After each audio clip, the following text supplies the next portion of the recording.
Episode 22 of the Choose to Love podcast. No, 22. We just did 21. It's 22 or 23. Now I'm confused. What did I say, 22? I thought you were saying 22. What did I just say right now? 22. But I thought on the last one you closed by saying 22. Oh. Well, if they watch all the way to the end, they'll be like, yes, we're wearing the same outfit. Well, either way, welcome to this new episode of the Choose to Love podcast. We are trying to be efficient with our time and shoot as many podcasts as we can as possible and spread them out As we can as possible. as soon as But we have been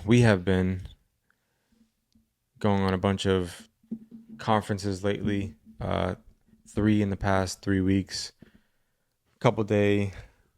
two day long conferences, and then a 4 or 5 day long conference. So we are all on the topic of leadership because I have started a new company, YNC Leadership Coaching and Development. And so I've been going to a bunch, and I have a bunch of material on leadership. And we're going to continue the conversation on leadership because who's the hardest person to lead? Do you have a channel for leadership? No, it's going to be my channel. It's this channel. I thought you were branching out. No. Okay. Too much work. So stay tuned. No, just watch. Keep watching. Just keep watching. But you know, who is the hardest person to lead? Your kids? Hardest? Oh, yourself. Yourself. Definitely. You can't lead somebody else if you can't lead yourself. Yeah. So I had the honor of being able to hear Pastor Craig Rochelle. Like I said, he's the founder of Life Church. I think he's the founder of Life Church. He's the main pastor there, but he's also the one that created the YouVersion Bible app, that has been downloaded over 500 million times. I believe it. It's like the app. It's the app for the Bible. But talk about someone who's made an impact for the kingdom, who's been a leader. You may not agree with everything he says or everything he does, but you're never going to agree with anybody that you listen to 100%. No. Nobody. You're never going to agree with someone 100%, period. But let me just give you a highlight reel of some of the things that he talked about that were like noteworthy. He said, conformity is the quickest way to mediocrity. Average never changed the world. Greatness is born in the extremes. Focus, care, and commit. Focus relentlessly. Care deeply. Commit completely. And he shared how good leaders need to be able to have their no's be stronger than their yeses. Like, how good are you at saying no? Because when you're a person of influence, because that's all that leadership is being able to have influence. You're going to be pulled in a ton of different directions. And how I was talking about earlier, how if you're not good at hiring, find somebody who is. Mm-hmm. Don't think that I'm the leader, I have to do every single thing. Mm-hmm. And this can be in the form of business, but also in the context of relationships too. And how many businesses, right? And just your circles, do you hear people who are managers of a company say, oh, I can't leave or else it turns into a zoo? Yeah. Every time I leave, this happens. Exactly. So. It's happened to me. Oh, like when you had a business, you're saying? Yeah. Yeah. So think like now that you're doing this leadership training and all this, what would you do differently? Do you have any? I know that you did a lot. I did. You tried, but it's also people's willingness and their willingness. But like, is there something you would do different? Yeah. Knowing what I know now is continue to invest.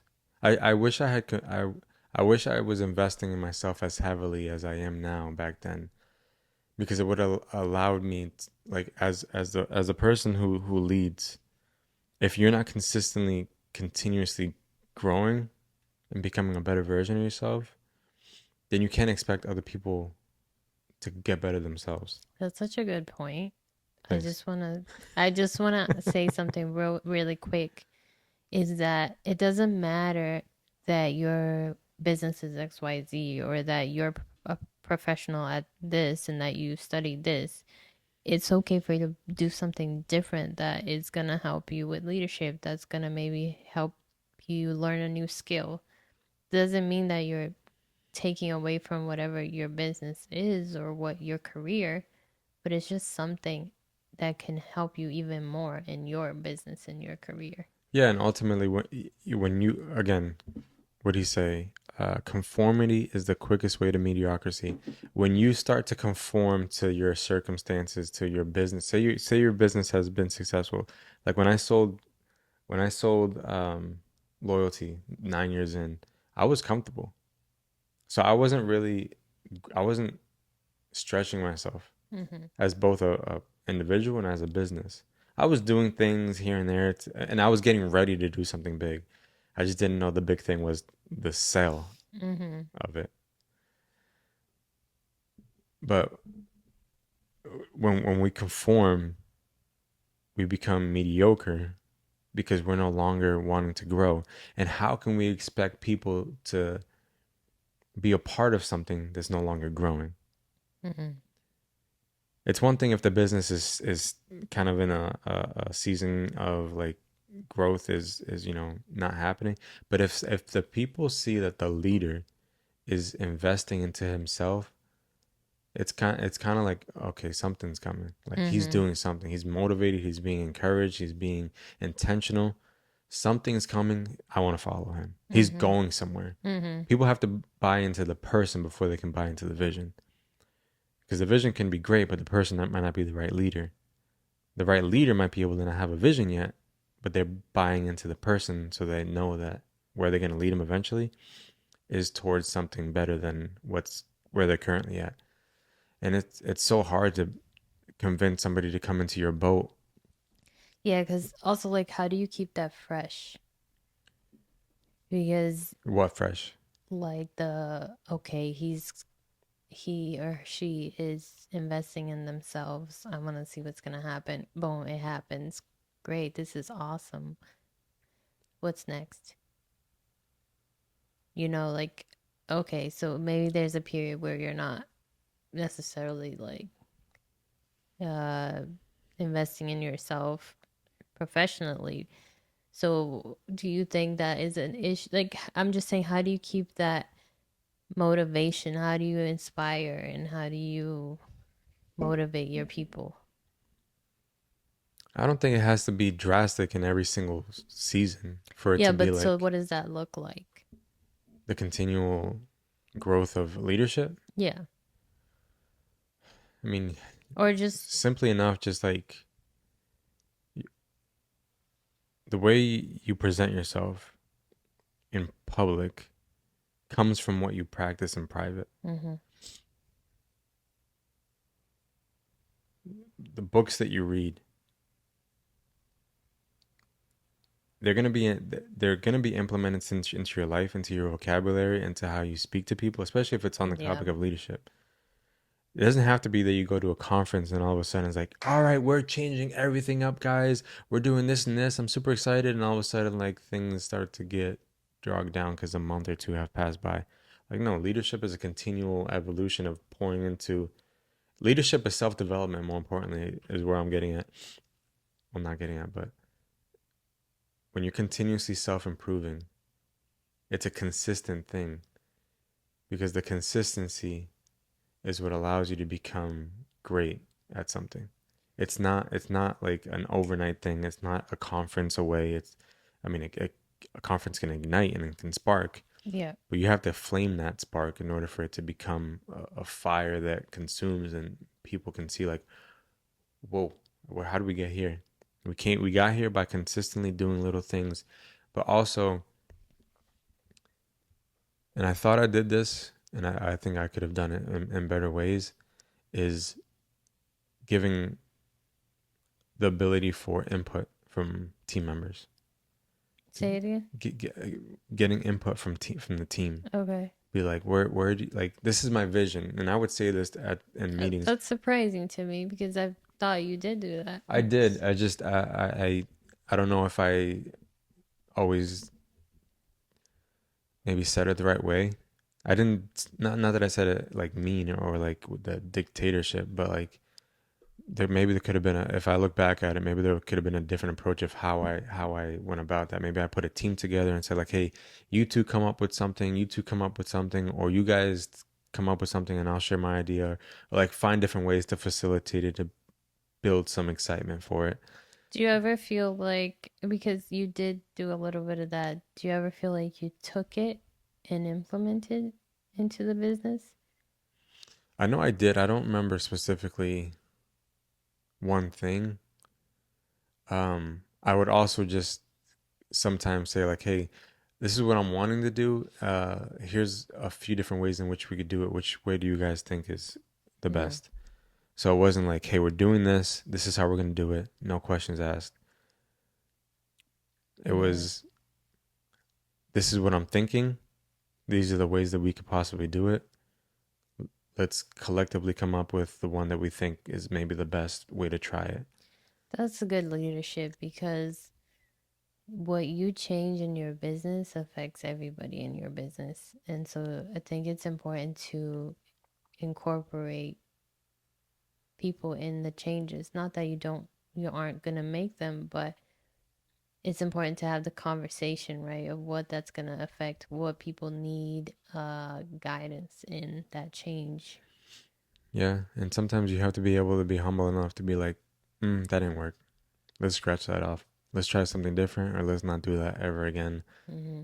And it for like for one example is like I wanted to try to bring different services to the shop to be able to add more services to be able to maybe add different streams of income than just cutting hair and be able to maybe attract other type of clientele. So it went from a simple menu to a complex menu to having to train people on certain things. And then all of a sudden we did that for a while and people were like I wasn't even wanting to do it. And it got to the point where by the end of it, it was just like, this is what we offer: haircut, haircut and beard. Doesn't matter if you're 2 years old, if you're 35, if you're 80 years old, haircut. If you're doing the beard, this much. So I went from over complex to super simplistic. Mm. I mean, there's so many different things that I tried throughout the course of 9 years. Some worked, some didn't. Some we expanded upon, some we did away with, some we simplified, some. So it's, but at the same time, being a leader also says like, hey, something needs to change. I'm willing to offer some sort of flexibility into how we do it, but it's gonna happen. Because sometimes change is uncomfortable, and when people confirm to to comfort,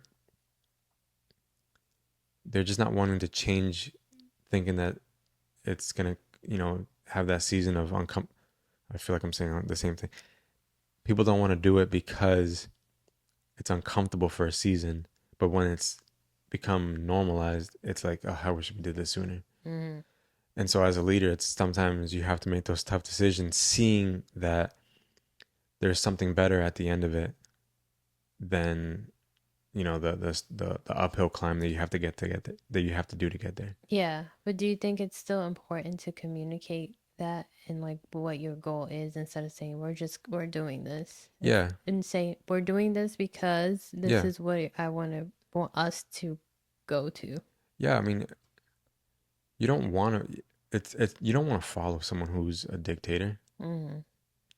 You want to be able to follow somebody who's cares for his people, who sees a bigger vision than they might not be able to see. They may not even understand that. But at the end of the day, do you want to have people follow you because they want to follow you, or are they following you because they have to follow you? So it all goes back to communication, right? Being a good communicator is what is gonna essentially make you a good leader. And I mean, talking about like even getting nervous talking in front of the people that I would talk to all day long, when it came to a form of a meeting, I would get nervous. Wait, say it again. What do you mean? Like I would spend all day with these guys. Mm. And Oh, then if we were having a specific meeting on something changing, I'd get nervous. interesting. Why? Just like that public speaking thing. It's funny because with Nehemiah and Naomi, obviously they're kids and they do stupid stuff all day long and they scream and they dance and they sing and they say dumb stuff and make dumb noises. But when I say, hey, we're going to do a little presentation, you guys get up on the bed and sing, all of a sudden it's like this thing inside of us that like when we're put in front of a stage, whatever that And the stage may light be, is when the light shining is on you. shining on you as the speaker, it's like you like fall into your chair. Mm. Hmm. And I'd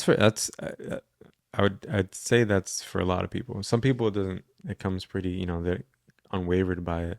Mm-hmm. Um, but when Craig was talking about being able to say no, being a good leader has the ability to say no more than he is to say yes. He was talking about, he brought up the scripture of Nehemiah where he was rebuilding the wall and he was busy. He was leading people. He was busy. And these people came and tried to distract him and try to get him off the wall to have a conversation with him. And Nehemiah 6:3 he says, I'm doing a great work and I can't come down. Um, and it's just, he was sharing how Nehemiah knew what he was doing. He was focused. Mm-hmm. He wasn't distracted with all the shiny objects of like, oh, you want to talk to me? What do you want to talk to me about? Building this wall a little bit better? He was like, no. In front of me, this is what I'm doing. I'm not focused on anything else. I Mm-hmm. need to focus on this. I need to say no to that. And a focus might be, or a no might come in the form of silencing your phone. Mm-hmm. Yeah. I'm working. I'm not gonna get distracted by text messages that come in that are just like friends sharing funny memes. As much as you might want to see them to see how funny they are. Emails coming in, social media posts, whatever it may be. How focused are you? Because that focus allows you to not be distracted and be able to say yes to the things that you're good at, no to the things that you're not, and delegate the rest. Because And be consistent too. and be consistent. Because again, nothing great has ever happened by someone being average. Mm-hmm. And I'm not saying that average people, what am I trying to say? I mean, think about it. Anything that's been created No one never is came from someone who average. said, "I just want to be average." No one is average. It's we limit ourselves. Yeah. But God didn't make anybody here in this earth average. He didn't, but people conform to average. That's what I'm saying. It's Yeah, but no, we but no, but limit listen, I said it ourselves. better. Okay. We limit ourselves. And it's not to say that you're offending someone by saying like don't be average because you aren't. No one is average. Yeah. And he brought up a good point also where, and this is in the form of leadership, right? You can't, you have to love people. And it's funny because I used to say, and I remember so vividly leaving church one day and like saying to my dad, I was like, I just hate people. I remember so vividly saying that, and it wasn't that I hate people. It was just like I'm more of an introverted person at that time, especially. Mm, So it was like the thought of starting conversations was like always awkward and always seemed fake, and it still does seem that way. But I actually do love people, and I love having good conversations. I thrive off of it. You want to check on her?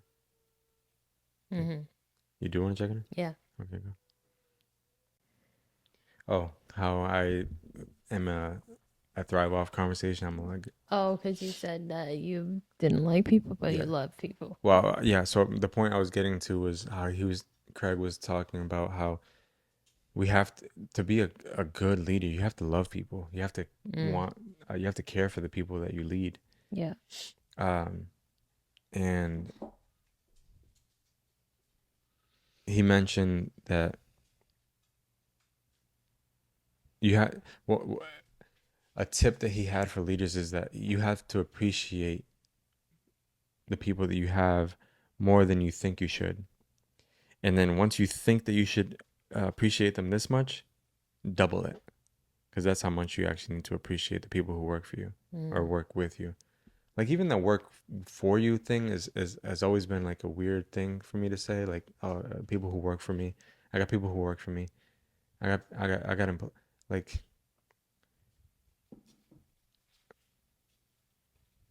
we just work together. Because it's like that thing of like who cares what your title is. People Mm-hmm. get so prideful off of like anytime I would see somebody post on their social media like owner, founder, and CEO of blah blah blah barbershop, I'm like, bro, get over yourself. Like, who cares? I know, but uh, No, I get your point, but it's okay, I think, to have pride in what you've built no, too, but especially when it it's comes to the it barber it's industry, because it's one thing to be it's a proud.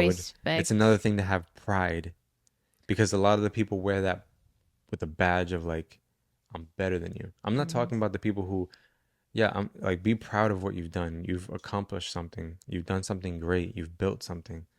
Belle wants to come on your lap. I know. Why don't you go sit in the chair? You've been here. She's like, it feels good. Um, but especially like a barbershop, they're like founder and CEO. I'm like, what did you find? A location? I don't know. I think Listen, it's just a pet peeve of mine. it's okay to be proud of what you've accomplished, I because it's shouldn't still, even be talking because I gotta check my Instagram, make sure I don't have like CEO of. because it's still an accomplishment. You should be proud of what you do. You should be proud of being a barber. You should be proud of your business. Um, Yeah, I'm just saying on the sense of being prideful on it, of like be yeah, but just thinking because thinking people that you're have thinking that, that you're better yeah, than but that's somebody. a you're gonna find out, because just because someone has that on their profile doesn't mean that they are like that. Mm. That they carry themselves in that way of like, I am the big man. Yeah, I heard it. You need to bow down. One of the stories shared was talking about how this guy that wanted a promotion for so long and worked so hard, and people kept getting promoted before him, and he was like, "What? Like I'm better than that person."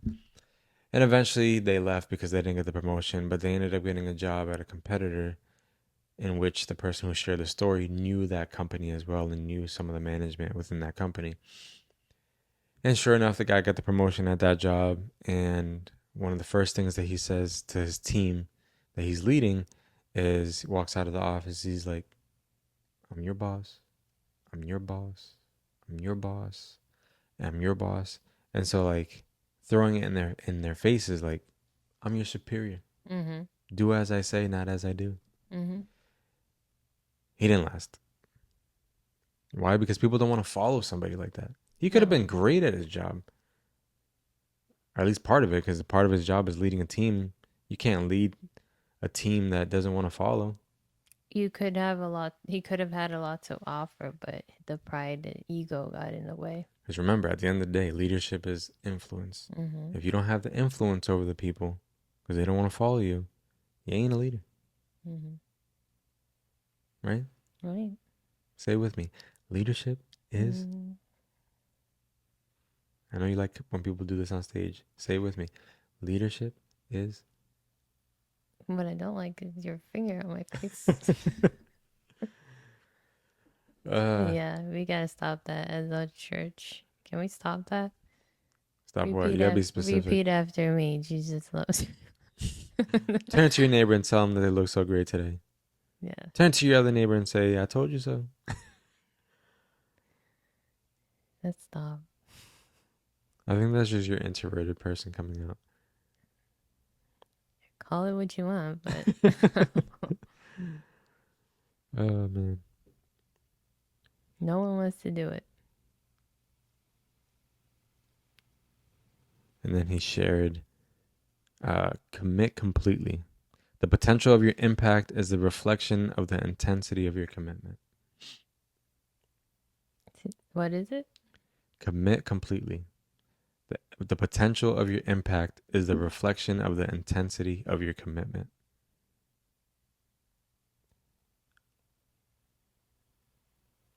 One more time.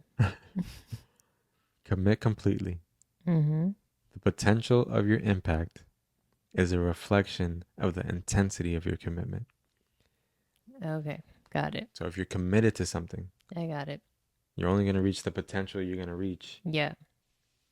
or that you're capable of, because you've been committed to, because your commitment to the, Well, it's what you because commit. you're completely committed. It's the commit that you commit. No, When you it's commit, listen, when you wholeheartedly commit to the commitment's always going to come out in the commitment side of things. yeah, it's like when you commit to We sound like Camel Harris right now. when you I think it's also when you accept, right, that level of commitment. Let's talk about in the business. When you accept the level of commitment by your employees, you just accept what they're doing. That's what you're going to get out of it. And same goes for how you lead, right? What are you, how are you, what are you committing? Like, how are you committing yourself to your business? What are you showing your employees? Yeah. And because of what you're showing them, what your commitment is to the business, they're gonna either not want to follow what you're doing, or they're gonna want to follow what you're doing. Yeah, and he says something that I think a lot of people need to hear, myself included at times, is if you're always needing to do something new, you were never doing something great in the first place. Mm-mm.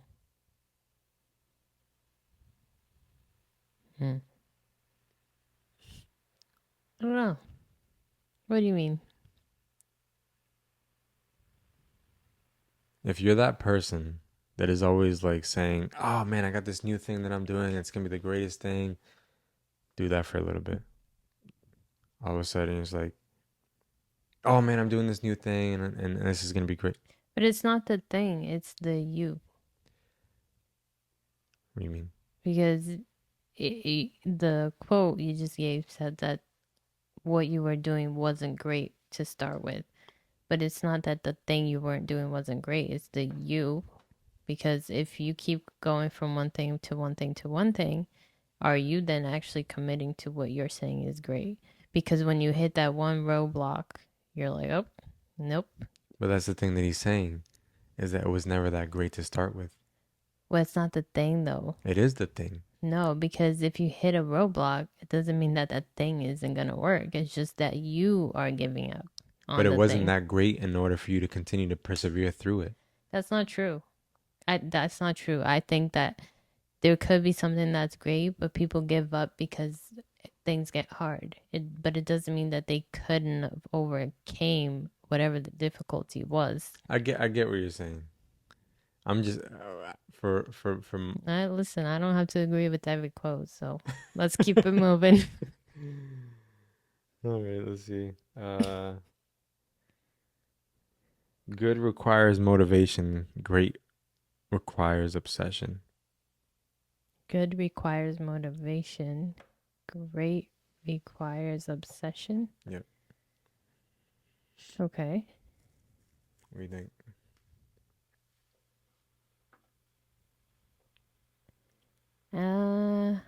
Depends. I don't know. I don't think you should be obsessed about anything, Why? because an obsession over takes your life. So then if you're obsessed with something, is everything else balanced? Because if you're obsessed, then your only focus is on that. That's not necessarily true, because it could be on you're obsessed with becoming the best version of yourself, and that means that you're balanced in a lot of things. But I don't like the word obsession because I Okay, feel like it's you're just just, harping on the word, yeah, because I but feel like obsession to me, what's the definition of obsession? Let's look that up.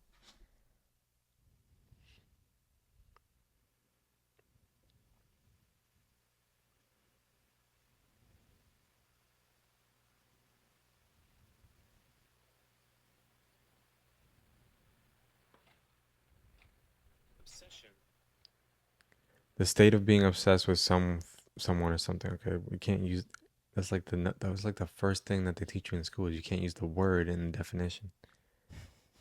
An idea or thought that continually uh, preoccupies or intrudes on a person's mind. Exactly. So then, I think that word obsession is wrong or incorrect. And for me, it is because when I hear obsession, it's something that overtakes you, like that you have nothing else that can go into your mind because you're like obsessed about thinking about that.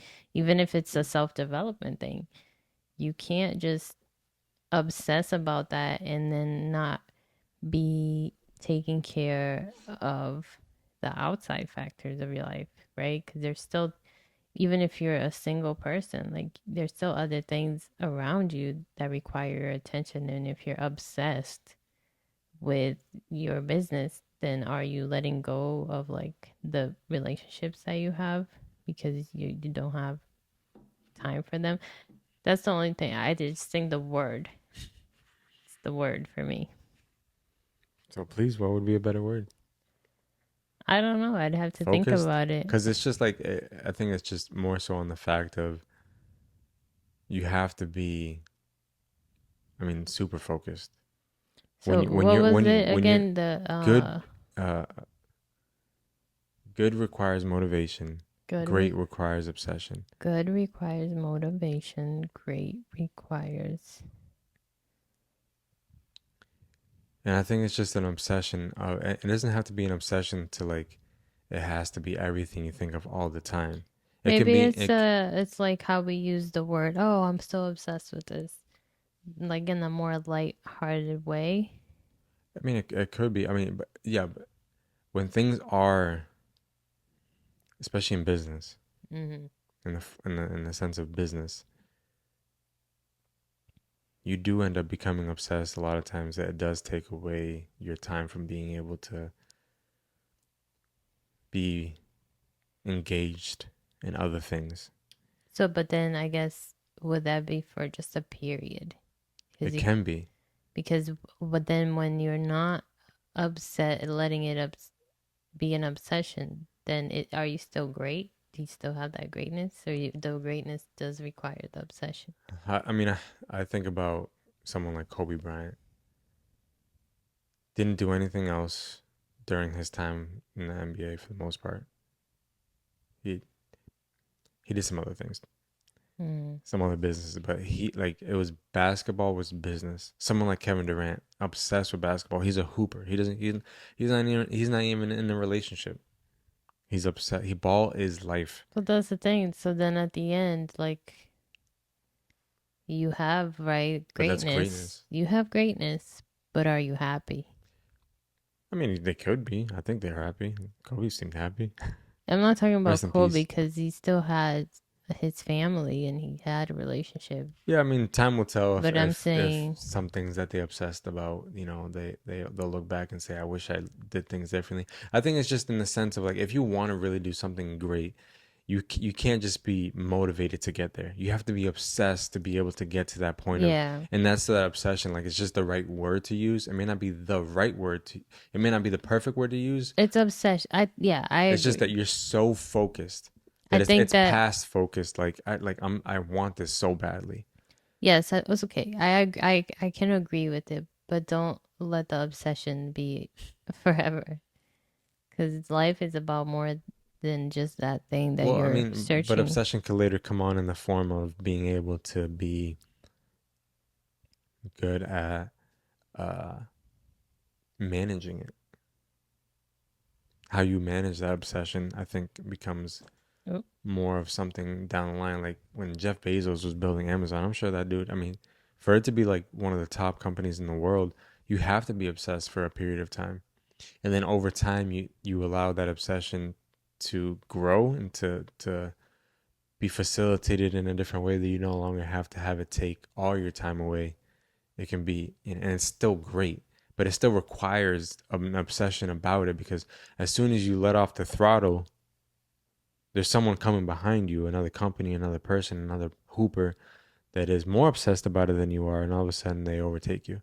And that's where I think a lot of people conform to comfort, and it doesn't allow you to continue to be great. Mm. Yeah.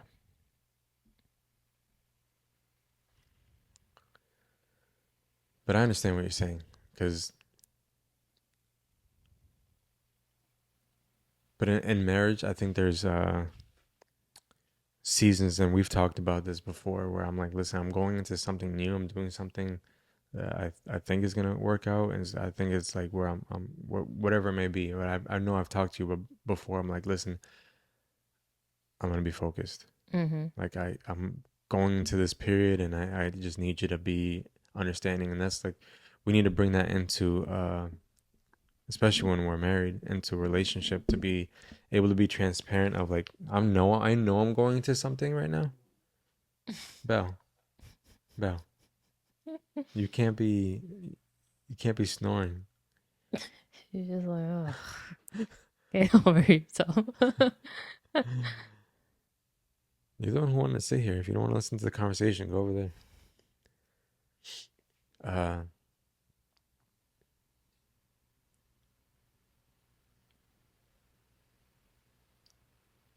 what was I saying?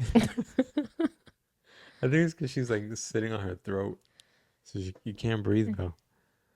um, Oh, I you're was saying that you communicate when yeah, there's seasons where you're gonna be more focused. yeah. Bring that into your marriage. Bring that communication to the marriage, and be like, hey, I'm gonna go into this period of And it doesn't mean that it's not gonna be hard because yes, we've had those conversations, but like we have kids, we have things that go on, and sometimes that focus that you have to do is hard because I have things that I want to focus on as well. And then I'm like, okay, but does he think that, his thing is more important than what I have to do? yeah, And it's not that, but it's just communication in those seasons is important extra because, important. yeah, because it doesn't mean that it's going to just be smooth sailing and we're all going to understand, Hmm. you know? every single day because it's not doesn't always work out that way. No, Yeah, so what was like the whole point of the video? this video Yeah, what did we we're just talk talking about? about I just leadership. want to summarize. How Yeah, how leadership. it was talking about the it's kind of based off of Nehemiah, and how Nehemiah was focused, and as a leader, as even as a couple, like when we're focused on something, we have to be able to say no Yeah, to things because you that have are to in the way know. of the focus. Yeah, you have to know what you're working towards in everything, right? In your relationship, because I think even in your marriage, your relationship, there's things you have to say no because you don't want to have that in your marriage because certain things, certain friendships that you might have had for years Hmm. might not be beneficial to your marriage. Um, so it's And, knowing your values, knowing what you want in life so that you know what you have to say no to and what you can say yes to. yeah, and I mean, a no in marriage, when you're focused on a vision, values, and beliefs, principles, is maybe it's just like when a no would be, we're not going to uh, post certain things on social media, or we're not going to discuss our private life in public, Hmm. right? We're not going to uh, be, what's the word? detrimental to one another in public. Mm. Like we're not gonna put each other Like down. belittle. Yeah, we're not gonna belittle one another in public. Like that's a no. Why? Because you're focused on growing your marriage, Mm-hmm. and so like you're leading yourselves to be better in marriage. A no in business could be like, no, I'm not gonna follow what everyone else is doing, just because everyone else is doing it, and it seems like the next step that I need to Right. take. It doesn't I'm line up focused. with what I want. Yeah, because it doesn't align with my vision, and I have a perfect story on that, but I'm not gonna share it so we can finish up. But ultimately, leadership in leadership, we have to be able to have our no's be stronger than our yeses sometimes. Mm-hmm. Our no's will take us further because when we're able to focus, it allows us to get to where we're going faster instead of being spread thin by saying yes to too many things. So that's the ultimate thing. Is Mm-hmm. like Nehemiah, not our son, even though he is a leader. Uh, the the man that rebuilt the wall in Jerusalem, he was focused, right? Yeah.